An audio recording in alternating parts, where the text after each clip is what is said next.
আজকের ভিডিওটা আমি রান্নাঘর থেকেই শুরু করলাম। আসসালামু আলাইকুম everyone, welcome to back to my channel. দূরে কাছে যে যেখান থেকে আমার ভিডিওটা দেখছেন, আশা করি আল্লাহর রহমতে সবাই ভালো আছেন। আলহামদুলিল্লাহ, আপনাদের দোয়া এবং ভালোবাসা আমরাও ভালো আছি। প্রতিদিনের মতো আরও একটি ছোট্ট ভিডিও নিয়ে শুরু করলাম।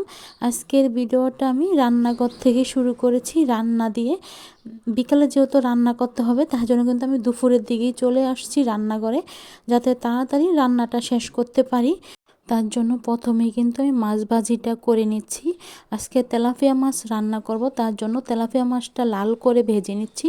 দেখুন বন্ধুরা, মাছটা কিন্তু ভাজা হয়ে গিয়েছে। আর অফ ক্যামেরায় না ছোলা বুট সিদ্ধ করে নিয়েছি, সাথে আলুও সিদ্ধ করে নিয়েছিলাম। আমরা না প্রতিদিনের ছোলা বুট প্রতিদিনই ভিজিয়ে তারপরে কিন্তু সিদ্ধ করে আমাদের ছোলা বুটটা তৈরি করা হয়। আমরা কিন্তু ফ্রিজে বা ডিপে রেখে কিন্তু ছোলা বুটটা খেতে পারি না, তার জন্য বললাম। দেখুন মাছ ভাজি করা হয়ে গিয়েছে। এখন আমি ওই পাইফেনটাতেই তেল দিলাম বেশি করে। আমি আগে পেঁয়াজুটা ভেজে নেব। পেঁয়াজু ভাজার পরে তারপরে কিন্তু আমি বুটটা তৈরি করব।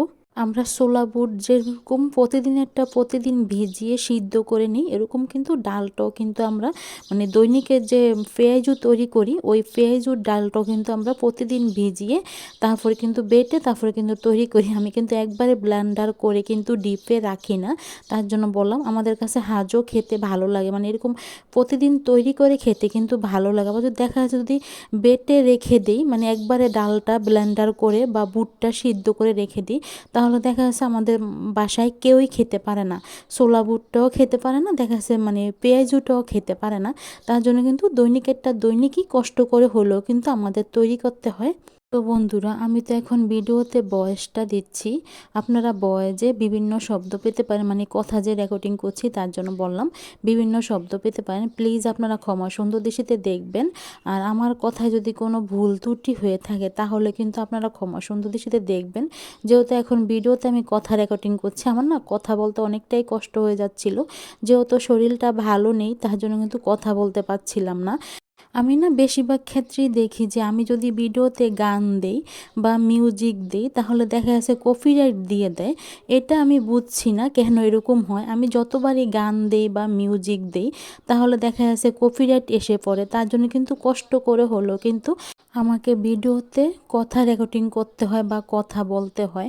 অনেকটাই কষ্ট হয়ে যায় কথা বলতে। আমি না দেখি অনেক আফুরা ভাইয়ারা দিদিভাইরা ওনারা ভিডিওতে মিউজিক দেয় বা গান দেয়, মানে বেশিরভাগই দেখি যে ভিডিওতে মিউজিক দেয়। তাদেরকে বলছে আপনাদের ভিডিওতে কোনো কপিরাইট আসে? যদি এসে থাকে আমাকে কমেন্টের মাধ্যমে জানাবেন তো। আর কেন আমারটাতে খালি কপিরাইট দেয় আমি নিজেও বুঝি না। আমি যতবারই মিউজিক দিতে যাই বা গান দিতে যাই, বেশিরভাগই তো মিউজিকটাই দেওয়ার চেষ্টা করি, কিন্তু কপিরাইট দিয়ে দেয়। তার জন্য কিন্তু কষ্ট করে হলেও কিন্তু আমাকে কথা বলতে হয়, মানে কথা বলতে পারি না, তারপরও কথা বলতে হয়, তার জন্য বললাম। আর দেখুন আপনাদের সাথে কথা বলতে বলতে আমি কিন্তু তরকারিটা রান্না বসিয়ে দিয়েছি।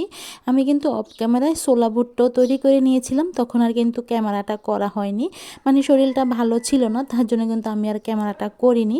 আর এখন আমি তেলাপিয়া মাছটা রান্না করে নিচ্ছি আলু দিয়ে, সাথে টমেটো দিয়ে কিন্তু আমি তেলাপিয়া মাছটা রান্না করে নিচ্ছি। তরকারিটা বসিয়ে দিয়েছি, মানে সব কিছু মশলা দিয়ে অল্প করেই সব কিছু দিয়েছি। যেহেতু রমজান মাস, মানে রোজার সময় অত মশলা না খাওয়াটাই ভালো। তারপরে যতটুকু দেওয়া যায় আমি অতটুকু কিন্তু মশলাগুলা আমি দিয়েছি, তার জন্য বললাম।